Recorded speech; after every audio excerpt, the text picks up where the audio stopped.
Esqueci. Boa tarde. Boa tarde, amigos da Rede Amigo Espírita, áudio e vídeo e FEB Canal 4. É com muita alegria que estamos aqui, mais uma vez, com este programa Autoencontro, que é um encontro com você mesmo. Então, hoje nós vamos debater aqui um tema que podemos dizer que é não só atual, é de toda a história da humanidade, que é sobre a violência. Então, o tema hoje é violência, desarmonia íntima.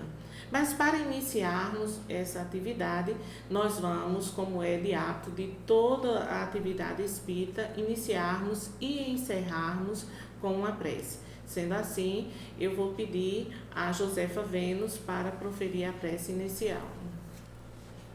Senhor Jesus, nos orienta nestes momentos para que possamos, através dessa conexão, levar aos nossos amigos ouvintes e a todos, partindo de nós, e a todos aqueles que estão necessitando de uma palavra amiga, de compreensão de muitas coisas que acontecem na atualidade. Dai-nos coragem para superar as dificuldades e compreensão para entendimento e educação do nosso ser. Obrigada, Jesus. Obrigada, assim seja. Então, meus irmãos e irmãs, hoje nós vamos aqui, como falei, tratar deste tema. Então, é um tema que está bem atual. Então, qual a visão da doutrina espírita acerca da violência? A respeito desse tema que todos nós estamos envolvidos. Então, hoje, escutamos muitas pessoas falarem que vivem sobressaltadas, com medo. Então, o que é que a doutrina espírita vem nos falar a respeito deste tema? E também a relação que é feita com a desarmonia interior. Então, nós vamos aqui, mais uma vez, eu sou Lúcia Souto, psicóloga e trabalhadora do movimento espírita, e temos aqui duas colegas também que elas vão se apresentar até que nós realmente nos façamos mais conhecidas. Josimere, eles chamam Josi Honório, também sou psicóloga, monitora de ES, de EAD e palestrante no movimento espírita. Eu sou Josefa Vênus de Amorim, sou espírita, psicóloga. Estamos nesse trabalho, como também outros trabalhos espíritas, monitoria, palestras, etc. Pois bem, então vamos aqui conversar um pouco e vamos tentar conceituar violência, né? O que realmente para nós, para a psicologia, o que é que vem a ser violência? É interessante que esse termo violência, ele é um termo derivado do latim e ele só passou a ter essa conceituação a partir de 1200 e ficou se colocando como violência qualquer ação que gerasse alguma força em relação aos direitos do cidadão. E atualmente nós vivemos assim de uma forma extrema, né? Podemos até classificar como uma pandemia a violência, e atualmente ela é tida não só como uma questão de força física, mas qualquer dano psíquico, espiritual, e aí nós vamos incluir preconceitos, vamos incluir algo que nas nossas escolas estão muito comum, que é o bullying. Vamos trazer, sem falar das violências físicas, que essa aí já está muito forte. Vamos ter os preconceitos religiosos e dentro, né, que é algo que a gente tem muito forte também, que é a violência, o abuso sexual, que não permeia hoje a nossa sociedade, né? Então, são vários tipos de violência na realidade que nós temos. Então, que vivenciamos ao longo da história. Mas a questão, o Dr. Bezerra de Menezes diz que o mal é a ausência do bem. E Joana de Ângela, ela vem falar que o ódio é o amor que enlouqueceu. Certo? Pegando essas duas colocações destes dois espíritos, que é Bezerra de Menezes e Joana de Ângeles, qual a ligação, a associação, a analogia que nós podemos fazer com relação à violência e agressividade? Então, a agressividade, ela é algo que já está no ser humano. O ser humano é agressivo no sentido de ação, de trabalho, de progredir, de querer algo, é uma força. Essa agressividade, ela se torna violência a partir do momento em que não estamos satisfeitos com alguma coisa, ok, aquelas nossas ações, os nossos desejos não são compreendidos ou não são aceitos ou não são realizados, então nós nos tornamos violentos. E aí a necessidade desse conhecimento de si mesmo e de saber até que ponto eu sou agressivo e até onde essa agressividade vai me levar.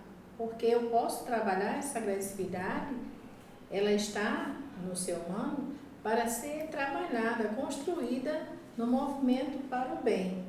Quando ela é desarmônica, então ela é uma espécie de doença, se torna uma doença, porque aí a ação fica toda contrária, tanto ao ser humano, como a todos aqueles que o rodeiam, a própria sociedade. É interessante, né, a gente lembrar um pouco também que nós, na escala zoológica, filogenética, melhor dizendo, nós vamos ter os animais inferiores e eles vão agir muito por um instinto. E esse instinto, ele é agressivo, porque ele é usado numa forma para você se defender e defender a sua prole e para buscar o alimento. Ele não mata, se o animal estiver saciado, ele não mata, ele não tem essa violência chegando já à crueldade de matar. Ele mata da fome, tanto que se o leão estiver saciado, pode estar a gazela lá no lagozinho, passando para lá e para cá, e isso não vai alterar. Nós que chegamos à escala superior, e aí vamos trazer... Eu não teria coragem, mesmo ele alimentado, viu, Jô? Só deixa daqui para a gente. Quando nós chegamos na escala superior, né, dentro desse princípio evolutivo, nós vamos transformar essa nossa agressividade, que são as emoções, vai vir a emoção do medo, da raiva, as emoções básicas, só que nós vamos colocar um componente que é essa paixão muito forte, que inclusive no livro dos Espíritos nos traz, que é o egoísmo. Então eu começo a querer dominar o outro, por ele não pensar como eu penso, por ele não ter a mesma ideologia, por ele não ter a mesma opinião, e isso vai me gerando atitudes violentas. A agressão, ela é uma ação.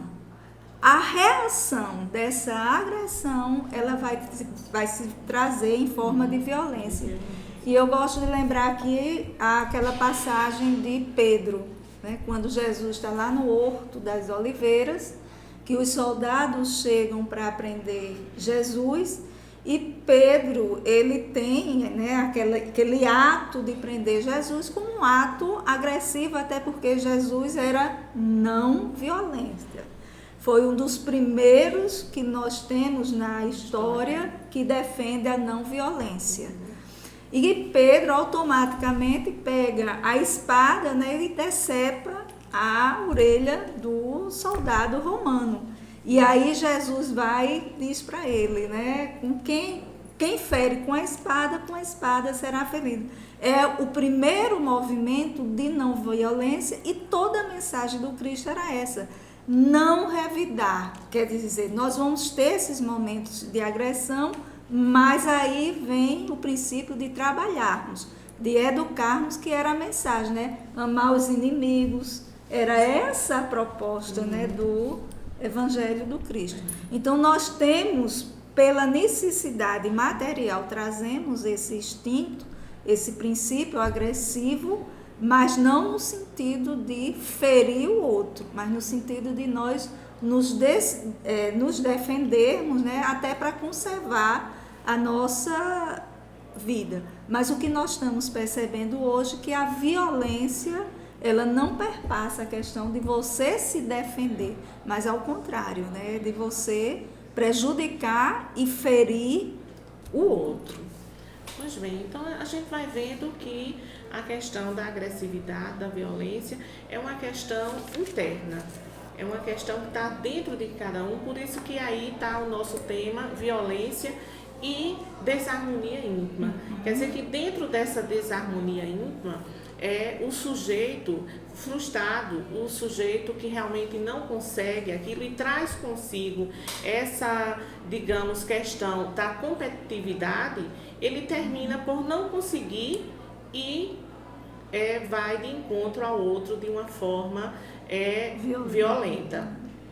No corpo da doutrina espírita, a gente não vê algo assim específico, né, falando a respeito, digamos, da violência, né? Mas a gente vê nas entrelinhas, né, e também alguns questionamentos no Livro dos Espíritos, né, que nós trazemos os nossos antecedentes, digamos assim, do nosso passado, das nossas experiências anteriores. Isso também tem uma influência digamos, na questão da agressividade, na questão da violência. Como é que vocês veem essa questão? Olha, nós sabemos que somos espíritos milenares, nós trazemos as nossas tendências positivas, negativas, e quando nós chegamos aqui no planeta, e aí vai entrar um tipo de violência hoje que é muito sistêmica, que nós formos ver é a questão social, né? A miséria, a falta de educação, não ter alimentação, não ter... essas questões estão o tempo todo tirando a dignidade do ser humano. Se eu já sou um espírito, né, com as minhas dificuldades, né, se eu já venho com necessidade, porque nós reencarnamos não é por vir para determinado local, mas sempre os planejamentos da reencarnação se dá no sentido de nós nos melhorarmos, mesmo naquela situação precária, paupérrima, eu venho ali, mas no sentido de poder transcender, porque nós somos espíritos transcendentes, a matéria é que fica presa. E quando nós chegamos, e aí é onde há o maior princípio da doutrina do Evangelho do Cristo, que eu acho assim, a base de tudo que ele traz, que é a fraternidade. E nós não vivemos uma sociedade fraterna. Muito pelo contrário, como foi colocado já aqui, nós vivemos uma sociedade competitiva, onde o outro é o meu inimigo. O outro quem quer passar a perna em mim. Então isso vai dificultar, isso tira a dignidade, e Joana, é interessante que ela coloca assim, que a violência, ela vigem no coração do ser humano quando ele tem a cada dia violado os seus mínimos direitos como cidadão. Então é não ter moradia, é não ter estudo, é não ter saúde, educação. Então nós vivemos uma constante violência. E quando a gente pega hoje a questão da corrupção, que também está endêmica, é uma violência imensa, porque são dinheiros que estão sendo desviados, que deveriam ser revertidos para melhorar a condição desses nossos irmãos que, pela necessidade de evoluírem, estão vindo naquela situação, naquela social, numa condição de extrema pobreza.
bastante violento, né? Então a gente não pode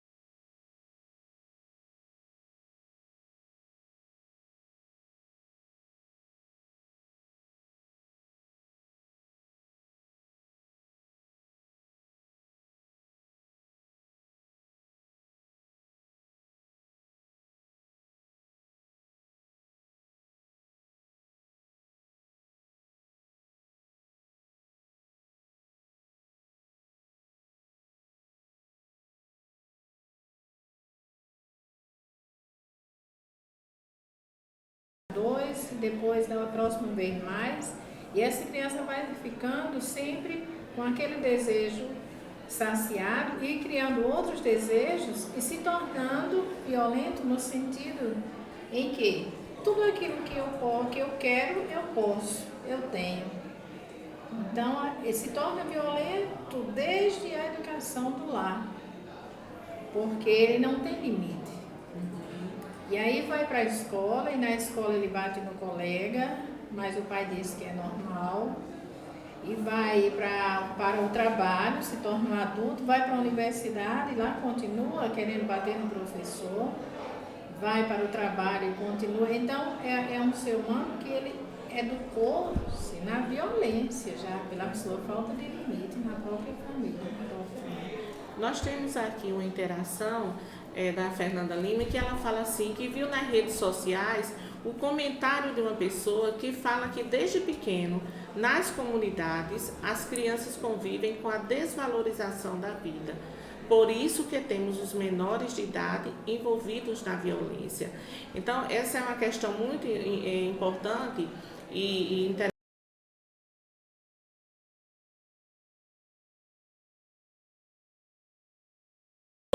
Da maioridade, né? Então, redução, né? Da redução. Então, como é que fica essa questão? O indivíduo, já que a gente está dizendo aqui que existe a questão hereditária, existe a questão genética, existe também a questão social, mas não é apenas isso. É também a questão educacional, não é? Então, como é que a doutrina espírita ela faz ver toda essa questão da redução da minoridade, né? não é? E como é que ela vê essa questão da educação, já que a gente falou aqui também que é uma questão de ordem moral, não é? A questão da violência é uma questão de ordem moral e não só, digamos, social. Olha, a doutrina, né, tem vários. Tem aberto assim uma frente em torno da questão dessa redução da menoridade, sim, porque apesar de nós sabermos, né, que somos espíritos antigos, né, que trazemos as questões, essas pendências boas, como também as não tão boas, mas nós temos um período que nós chamamos de infância, que é necessário, porque nesse período, inclusive, é uma pergunta lá do Livro dos Espíritos, é a questão 385, onde se pergunta por que é, né, a importância da infância e por que é que na adolescência, de repente, esse jovem assume determinadas posturas que vão um pouco de encontro ao que antes ele apresentava, né? E aí ele pergunta se é por conta da idade. E os espíritos responderam que não, porque na infância nós somos mais suscetíveis de recebermos a influência, o direcionamento, a orientação para trabalharmos as nossas más tendências. E quando nós vamos entrando na adolescência, nós, na medida que não temos, né, essa orientação adequada, aí entra vários fatores, né, nós vamos assumindo comportamentos que nos eram inerentes antes de encarnarmos. Então, daí a importância que a doutrina traz, que a importância da educação, e aí vamos ter o DIGE, o Departamento de Infância e Juventude, essas primeiras sementes do Evangelho de Jesus, da não violência, do amor aos inimigos, de uma grande terapêutica que ele traz, que é o perdão, porque se eu perdoo aquele que me ofende, eu já estou exercitando essa não, porque além dele ser contra, ele dizia mais os inimigos, ele ainda dava a forma de como você trabalhar, como o Vênus colocou aqui no início, essa agressividade que é inerente ao ser humano, pela nossa passagem, né, no mundo material, na forma animal, mas ele já nos dava essa perspectiva do perdão. Então, daí o porquê nós não concordarmos com essa redução, porque nós vamos estar trabalhando e combatendo o efeito, mas não a causa que leva à violência. Porque se nós reduzirmos a 16, a violência vai continuar, porque nós temos a própria ONU coloca 5 questões de suma importância para que nós tenhamos bem-estar, que é moradia, alimentação, lazer, saúde e educação. Quando nós temos, e eu não estou aqui falando padrão de vida, estou falando numa qualidade mínima. Básico, para se viver bem. Então, quando temos esses 5 requisitos atendidos, e nós sabemos que vivemos numa sociedade, não só aqui no país, mas em alguns locais, nós vamos ver que nós não temos essas necessidades atendidas. E aqui no nosso país é a questão das oportunidades. Então, se eu estou colocando, diminuindo a idade para 16 e não estou trabalhando o motivo, a causa que leva a essa violência, então daqui a pouco vamos reduzir para 14, para 12, para 10, porque nós queremos eliminar os efeitos, como nós sempre tratamos os nossos problemas. A gente quer o efeito, né? Daí porque a indústria da farmácia ter um poder tão grande, porque todo mundo tem que estar anestesiado, medicamentoso, com o medicamento, feliz, e não pensa nas causas que começa pela nossa reforma, as nossas estruturas de governo, de sistema. Então, na visão e na perspectiva da doutrina, não é reduzindo a menoridade para os 16 anos que nós vamos resolver o problema da violência. Nesse aspecto, a gente vê que Allan Kardec, a gente lembra aqui, que Allan Kardec traz a seguinte questão, né, que o ser humano tem a condição de trabalhar para ser amanhã melhor do que o que ele é hoje, dando aquele sentido que a doutrina espírita é uma doutrina evolucionista, é uma doutrina que mostra que existe um determinismo. Se existe um determinismo em nossa vida, em nossa existência, é a evolução, é o melhoramento do ser humano. Então, sendo assim, a gente vê justamente o que nós falamos anteriormente, que a educação, então, no caso, não é aí na questão você diminuir a idade, mas é você buscar mecanismo, vamos dizer, políticas públicas para a educação, para que realmente dê dignidade ao ser humano e dê condições para que realmente ele possa ter conhecimento e compreensão destes conhecimentos, para que ele possa se melhorar. Porque se não for assim, a gente vai ficar sempre nadando como se fosse nadando contra a maré, né? Então, Vênus, como é que você vê essa questão assim? Então, da gente buscar esse melhoramento, essa questão do autoconhecimento, essa questão da transformação.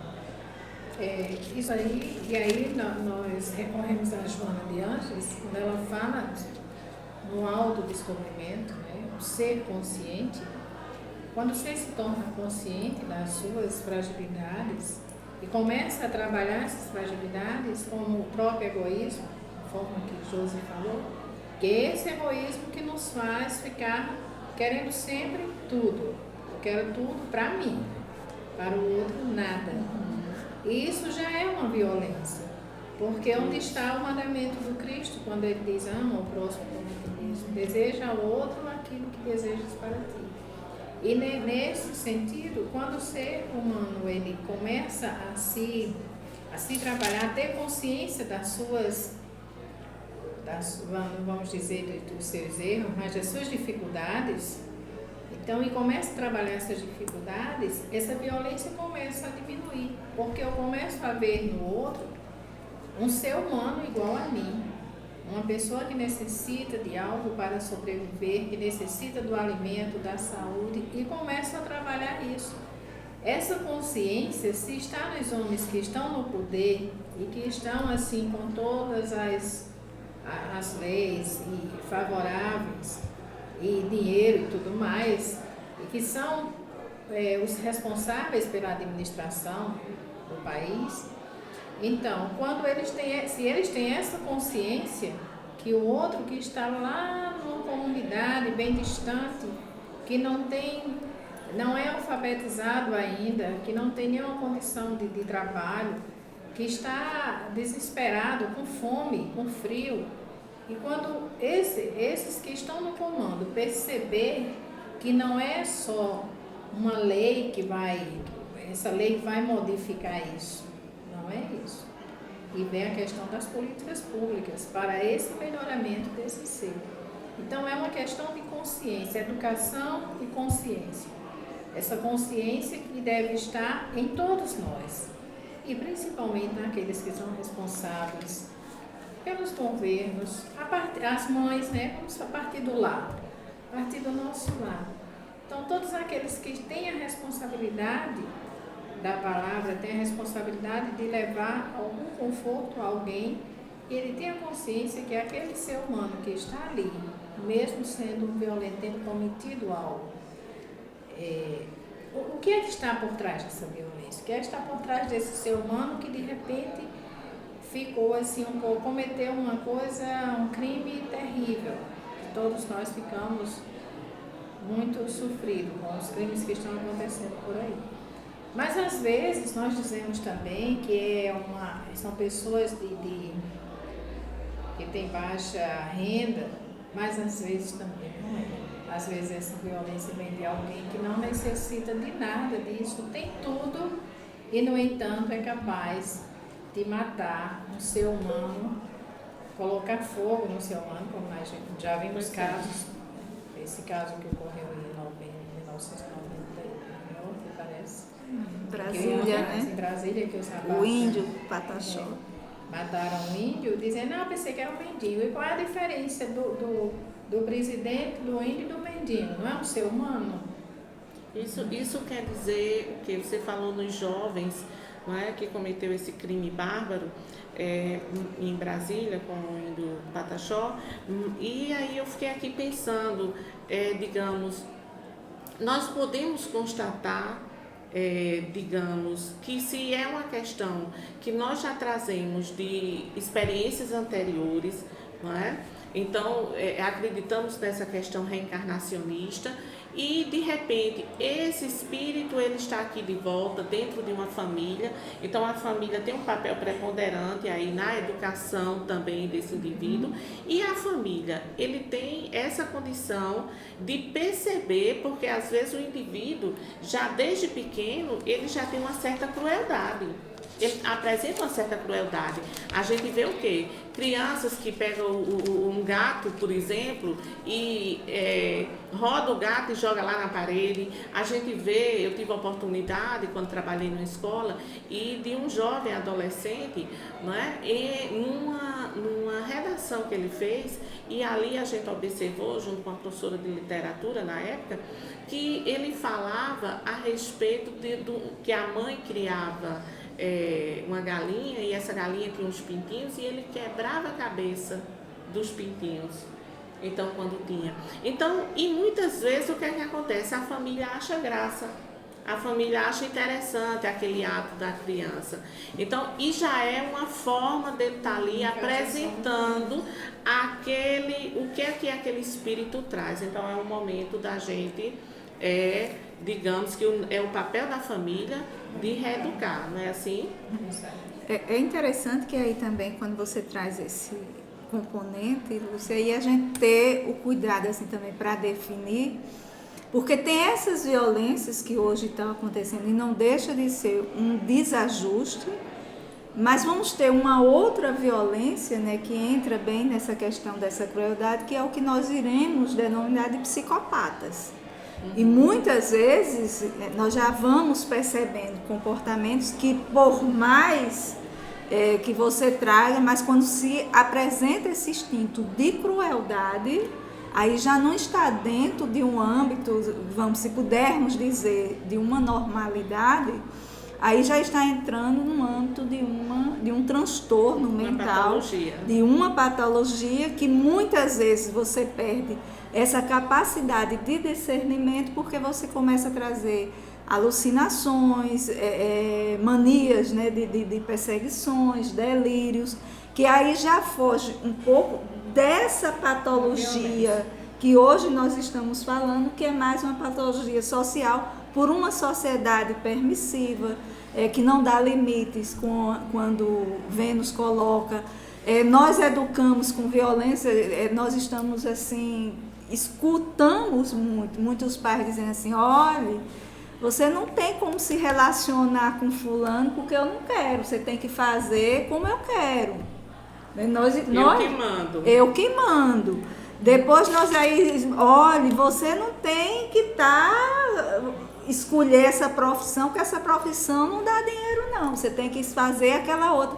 Então a gente vê que são violências sutis que você já começa a não ser respeitado, né, a não ser considerado nas suas, como dizia Jesus, né, nos seus talentos, porque a gente está numa sociedade onde é o ter, e você tem que se sobrepor. Eu acho muito interessante quando eu chego no supermercado que está a foto lá do vendedor, que é o vendedor do mês, e eu fico imaginando para os demais como é que isso fica, e para aquele, porque você tem...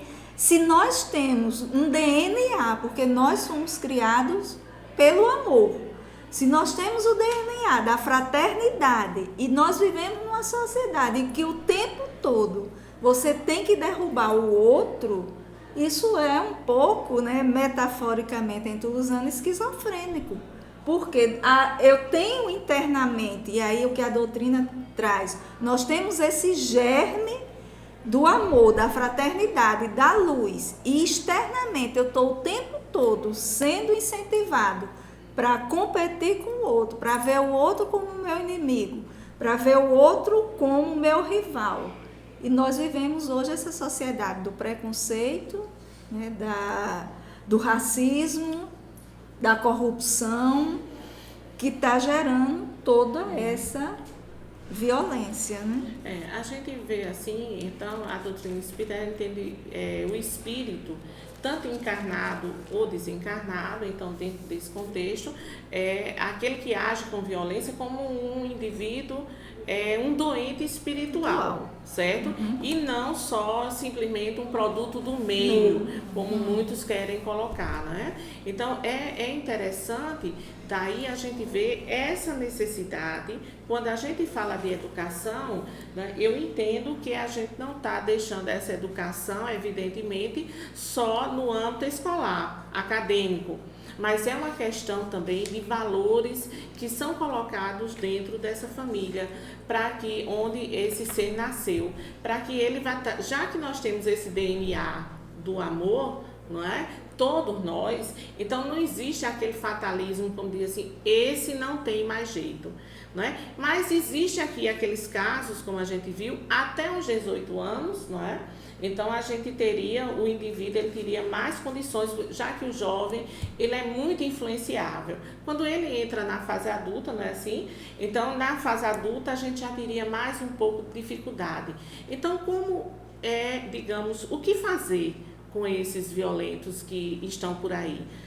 Seria, então, utilizar ainda, digamos, dessa fraternidade, ou teria que haver uma repressão? Como é que a doutrina espírita realmente coloca essa questão?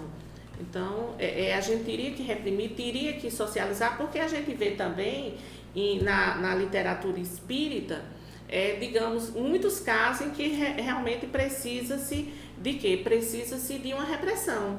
Dentro lá no mundo espiritual. É importante que a gente estude para que a gente possa entender. Então, muitos mecanismos que hoje utilizamos para, digamos, contra a violência, uma cerca elétrica, no mundo espiritual a gente vai ver isso dentro de um outro modo, né, de magnetização, mas que a gente vai ver que são utilizados. Então, eu penso que entrando-se numa fase adulta, fica mais difícil, não é? Mas impossível não é uma ressocialização do indivíduo na sociedade. Então, como é que a gente pode debater um pouco mais sobre isso, sobre essa questão?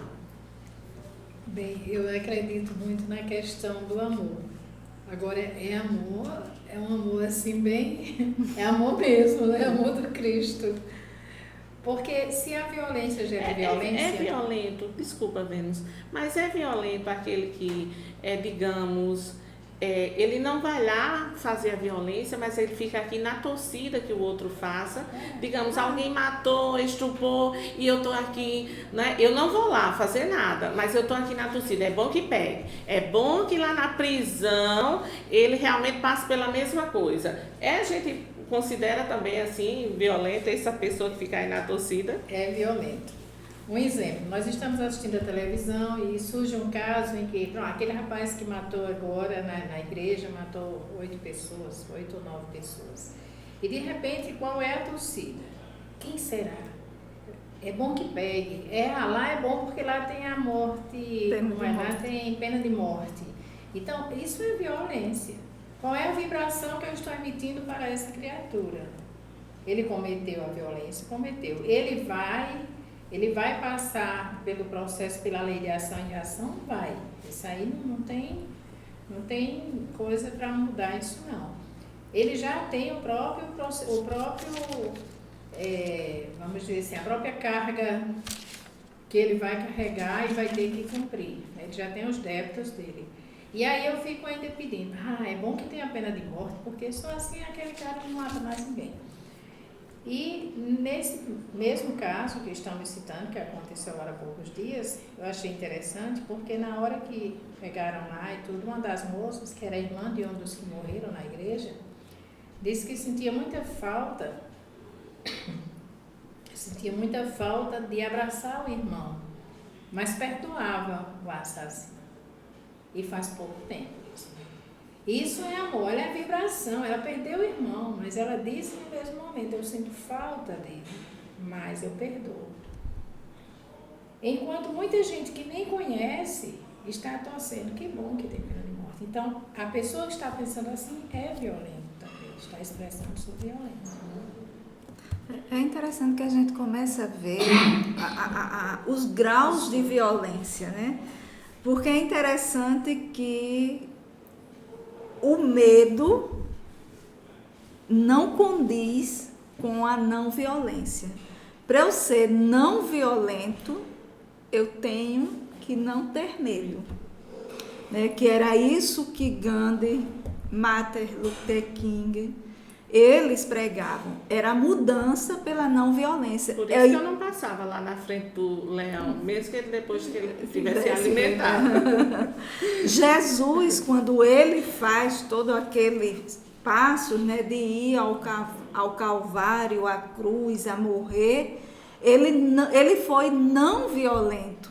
É tanto que nos momentos finais ele faz, Pai, perdoam, porque eles não sabem o que faz.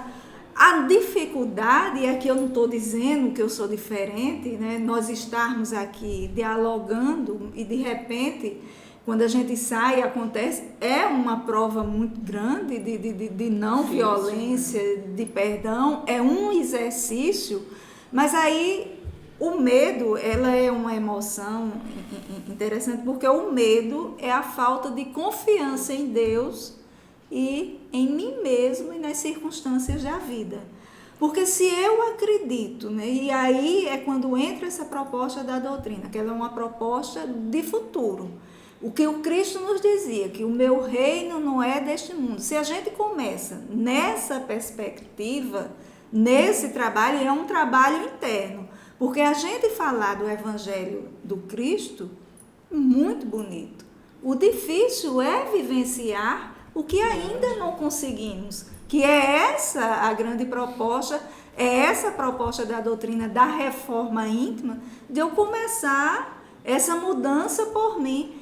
Quando Lúcia pergunta, e essas pessoas super violentas, lógico que nós não podemos, e aí entra o trabalho de ressocialização, ela não poderia ficar fora. Agora, o que nós não podemos ter, imaginar que o que nós temos de prisões, de ceias, disso e daquilo, são instituições que vão socializar, que a gente sabe que não vai.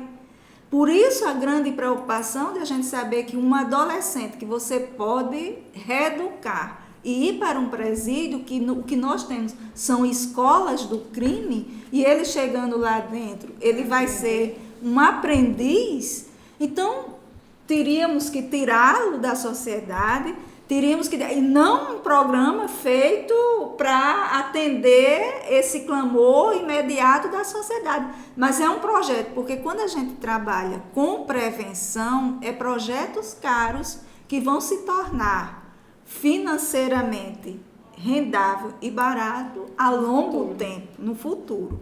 E é isso que o país não quer nem se propõe, porque nós temos que trabalhar com promoção e prevenção, mas nós estamos sempre trabalhando na questão da cura, seja o modelo médico que nós temos, seja o modelo de segurança. Então é o quê? É punir, é prender, agora sem dar alternativas dessas pessoas readquirirem a sua dignidade humana, né? É verdade. Então a gente diz, né? Educar é tirar aquele espírito ou do espírito os valores que ele traz. Então, por isso que a gente insiste nessa questão da família, na questão da sociedade, de você tirar, né? Porque educar, né, é uma palavra, né, educare, né, que vem do latim, que é você extrair de dentro para fora, não é isso? Então, o que acontece? Então, é interessante você buscar, porque imperfeições todos nós temos. Não é? Mas aí, essa questão da agressividade também todos nós temos. Quando a gente vê um médico lá que pega um bisturi para cortar o seu paciente para fazer uma cirurgia, há ali uma agressão, não é? Mas é uma agressão necessária, entende? Agora, muitas vezes, essa agressividade, ela está muito no pensamento. Então, quando eu venho exteriorizar esse meu pensamento, colocar para fora, porque eu vivo pensando justamente, eu tenho que analisar qual é o meu pensamento, o que é que ronda a minha mente, o que é que acontece para que realmente, eu ser assim tão violento, eu vou saber através dos meus pensamentos.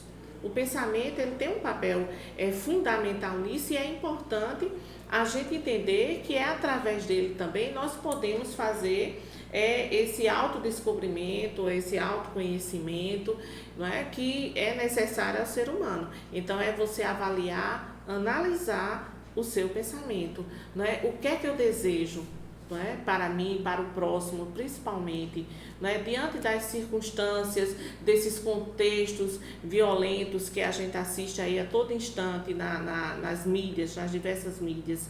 Então, é justamente através disso aí que eu vou tendo essa indicação, esse norte para poder a gente ver, não é? Então, é importante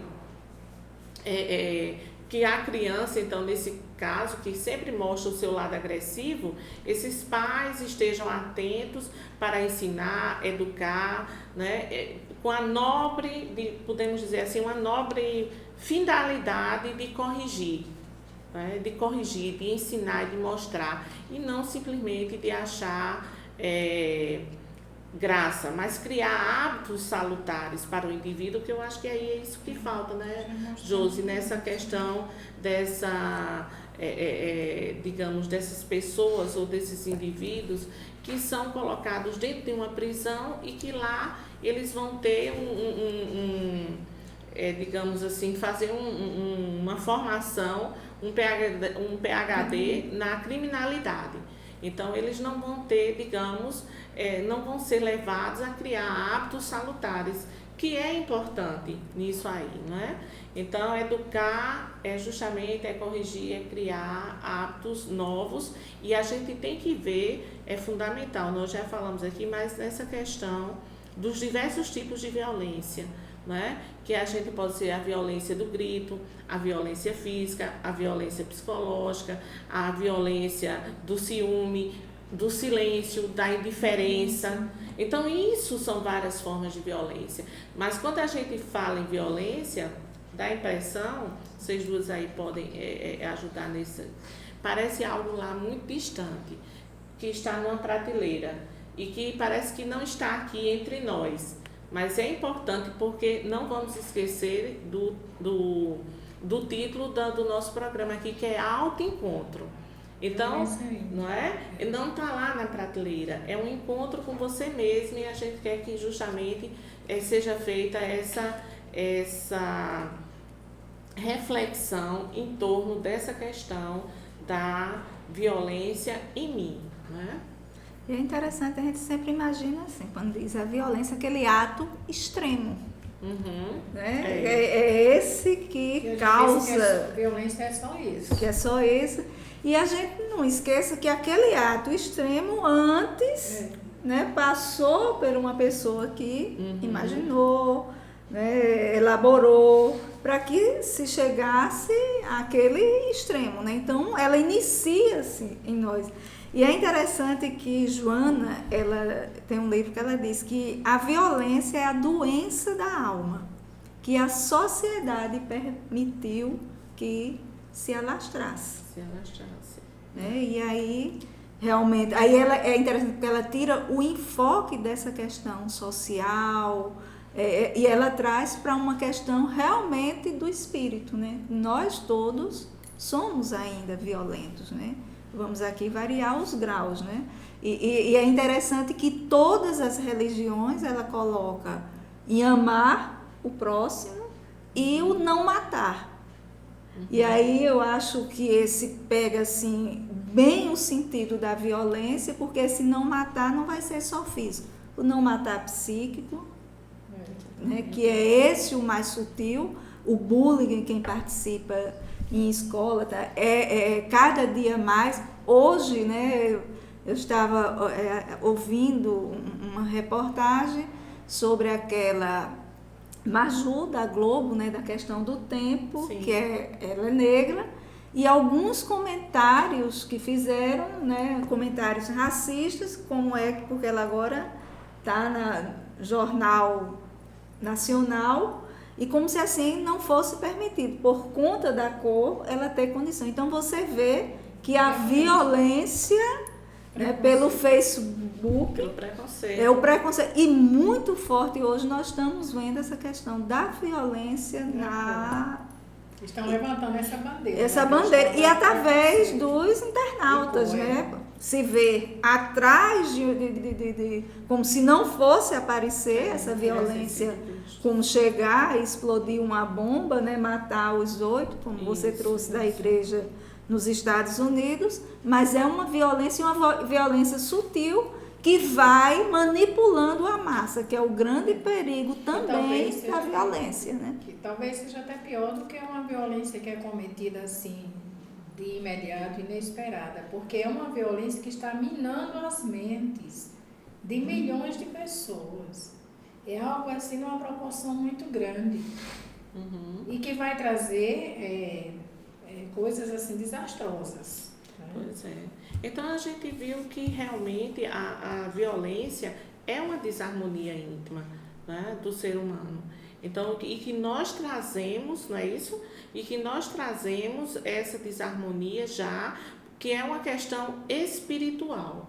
Não é simplesmente uma questão social, educacional, também, né, que a sociedade contribui, né, que a falta de educação também, mas é uma questão de ordem espiritual e que para isso é importante que nós valorizemos o amor, a fraternidade, que nós valorizemos, digamos, os bons hábitos e daí para que a gente possa chegar onde, né? O que fazer com isso? Então, é justamente buscar o inverso, é buscar a harmonia interior. Então, a harmonia interior, que é você estar bem com você mesmo, então eu não ter inveja do outro, eu não ter ciúme do outro, né? Ter essa tranquilidade, que não é uma tranquilidade, digamos, é uma tranquilidade de consciência e não uma tranquilidade da ociosidade do indivíduo.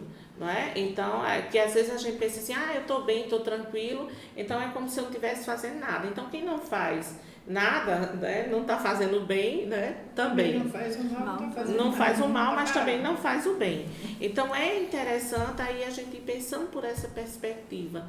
Você buscar essa sintonia com o mundo maior, né, com a espiritualidade maior, como você queira chamar, seu anjo da guarda, seu guia protetor. Então, para que realmente você possa ir encontrando essa sintonia e essa harmonia. É assim, vocês, as considerações de vocês para o que fazer diante dessa violência. O que fazer? O autoconhecimento é a base de tudo. Porque você vai descobrindo quais são os pontos quais são os seus pontos fracos. Se eu ainda estou desejando aquele que está preso, eu estou desejando a morte, a cadeira elétrica, então, por que eu tenho esse desejo? Então, eu sou violenta. E porque eu sou violenta num grau que eu acho que é muito simples, mas não é, porque eu estou emitindo para o outro energias negativas. Então, trabalhar isso. E como eu vou trabalhar? Kardec e Jesus, eles nos orientam muito a respeito desse trabalho íntimo com a prece. Emite para o outro a prece, deseja o bem para o outro. Não lembre quem o outro é. É fazer o bem sem ideia de remuneração, nem sem ideia de quem é. Ele é um ser humano, é um espírito em progresso e que é ele que é responsável pelos seus atos. E ele já tem uma carga muito pesada. Então, que eu possa emitir bons fluidos, bons pensamentos através da prece. Então, não devemos esperar só pelo governo. Não, devemos fazer também a nossa parte, né? Nós sabemos que o governo tem uma parcela maior, até pelas questões dos recursos, ele administra, né, os nossos recursos, né, financeiros. Ele apenas está administrando e criando, que deveria criar as políticas públicas, mas a nossa parte nós podemos fazer, como o Vênus colocou, a prece, nós que participamos, né, nas nossas casas religiosas, de que denominação for, podemos contribuir. No meu próprio trabalho, né, nós sabemos que há uma violência muito grande, que principalmente eu participo, trabalho na área de saúde, muitas vezes a pessoa chega com dor e a indiferença do atendimento, que hoje a gente prega muito no SUS, que é o acolhimento a essa pessoa. Então são coisas pequenas que você acha que não está contribuindo, que dá uma contribuição muito grande. Porque eu acredito que o mais importante para o outro é ele se sentir sujeito e não objeto, que é hoje o que nós temos, né, a começar do nosso congresso. Ele nos trata como se nós fôssemos objeto, atendendo números, né, atendendo aos interesses particulares de cada um, e não o interesse coletivo, que é essa proposta, que era essa proposta do Cristo, né? Atender o coletivo, porque o individual cada um vai fazer, que é a sua parte, seja na reforma, seja na contribuição do melhoramento dessa sociedade. E aí, eu, aproveitando um gancho, eu estava lendo hoje uma reportagem onde, nos Estados Unidos, o livro Pão Nosso, de psicografia de Chico Xavier, do nosso querido Emmanuel, Ele recebeu um prêmio pela Sim. questão de bronze, né? Inclusive a premiação como o livro escolhido cristão do ano, onde traz essas melhores propostas para a pessoa. Então são leituras, são contribuições pequenas que a gente vai semeando, né? Vai semeando essa luz que é que o mundo está precisando. Até porque nós estamos passando por esse processo de regeneração. E Jesus, quando ele falava o Sermão do Monte, ele falava que para mim é uma carta da não violência. E ele dizia, vós que estáis aflitos, né? E ele vai dizendo. E ele nos diz que nós, os mansos e pacíficos, é que herderamos a terra.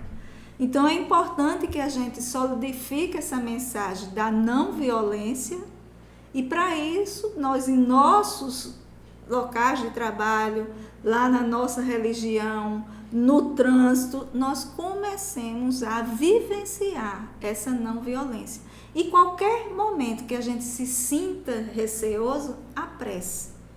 Porque se nós acreditarmos no poder que a prece tem, nós estaríamos, a prece é uma vibração, nós já estaríamos em condições, o planeta, né?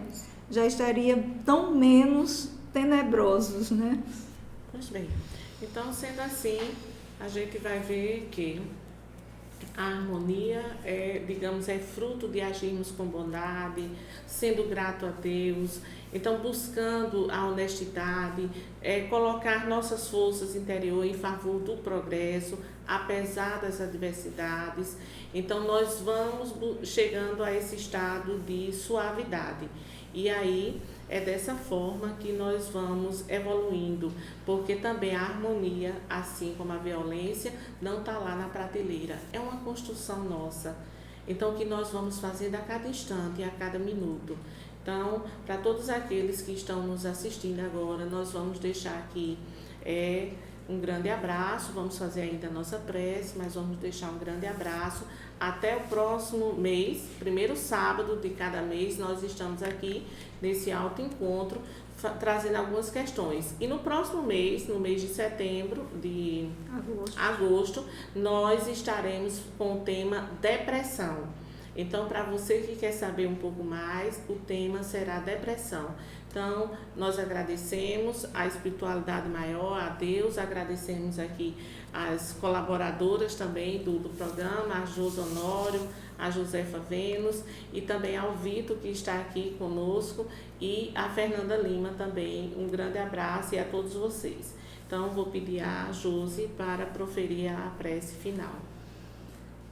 Vamos apaziguando a nossa mente e assim, harmonizados, organicamente e psiquicamente, possamos elevar os nossos pensamentos a esse Pai de infinita misericórdia e solicitar, Pai amado, que desce sobre todo este planeta esses raios luminosos, para que recebamos essa luz do conhecimento que modifica, que transforma esses espíritos que somos ainda imperfeitos na nossa caminhada evolutiva em busca da harmonia.